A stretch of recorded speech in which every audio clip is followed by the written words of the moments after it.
ବଡ଼ଜୋରଡ଼ା ଶିଶୁ ବିଦ୍ୟା ମନ୍ଦିରରେ ବନ ବିହାର ତଥା ସହଭୋଜ କାର୍ଯ୍ୟକ୍ରମ। ତାଳଚେର ସରସ୍ୱତୀ ଶିଶୁ ବିଦ୍ୟା ମନ୍ଦିରର ବଡ଼ଜୋରଡ଼ାର ବନ ବିହାର ତଥା ସହଭୋଜ କାର୍ଯ୍ୟକ୍ରମ ସ୍ଥାନୀୟ ହନୁମାନ ବାଟିକାରେ ଅନୁଷ୍ଠିତ ହୋଇଯାଇଛି। ଉକ୍ତ କାର୍ଯ୍ୟକ୍ରମରେ ମୁଖ୍ୟ ଅତିଥି ଭାବେ ଶ୍ରୀମାନ ପରଶୁରାମ ବାରିକ, ଅନୁଗୁଳ ଜିଲ୍ଲା ମିଡିଆ ସେଲ୍ ପ୍ରଭାରୀ ଯୋଗ ଦେଇ ରାଷ୍ଟ୍ରୀୟତା ନାଗରିକ କର୍ତ୍ତବ୍ୟ, ସରସ୍ୱତୀ ଶିଶୁ ବିଦ୍ୟା ମନ୍ଦିରର ସଂସ୍କାରିତ ପରମ୍ପରା ଓ ନାଗରିକ କର୍ତ୍ତବ୍ୟ ସମ୍ବନ୍ଧରେ ମାର୍ଗଦର୍ଶନ କରିଥିଲେ। ବିଦ୍ୟାଳୟର ସଭାପତି ସୁରେଶ ଚନ୍ଦ୍ର ସାହୁ, କୋଷାଧ୍ୟକ୍ଷ ବିଦେଶୀ ଦେହୁରୀ ଓ ମନ୍ଦିରର ପୂଜକ ରୁଦ୍ର ମୋହନ ଦ୍ୱିବେଦୀ ଉପସ୍ଥିତ ଥିଲେ।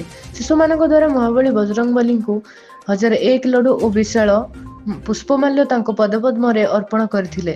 ଶିଶୁମାନଙ୍କ ଦ୍ୱାରା ପ୍ରଭୁ ଶ୍ରୀରାମଙ୍କର ପ୍ରଭୁ ଭକ୍ତ ମାତା ଶବରୀଙ୍କ ଚରିତରେ ଅଭିନୟ ଓ ଅଶୋକ ବାଟିକାରେ ପବନପୁତ୍ର ହନୁମାନ ପ୍ରଭୁ ଶ୍ରୀରାମ ଦେଇଥିବା ସ୍ୱର୍ଣ୍ଣ ମୁଦ୍ରିକାକୁ ମାତା ସୀତାଙ୍କୁ ପ୍ରଦାନ କରିଥିବା ଦୃଶ୍ୟ ଓ ମହାପ୍ରଭୁ ଜଗନ୍ନାଥଙ୍କର ଶ୍ରୀମନ୍ଦିର ସମ୍ବନ୍ଧୀୟ ବିବରଣୀ ଶିଶୁମାନେ ପ୍ରଦର୍ଶନ କରିଥିଲେ।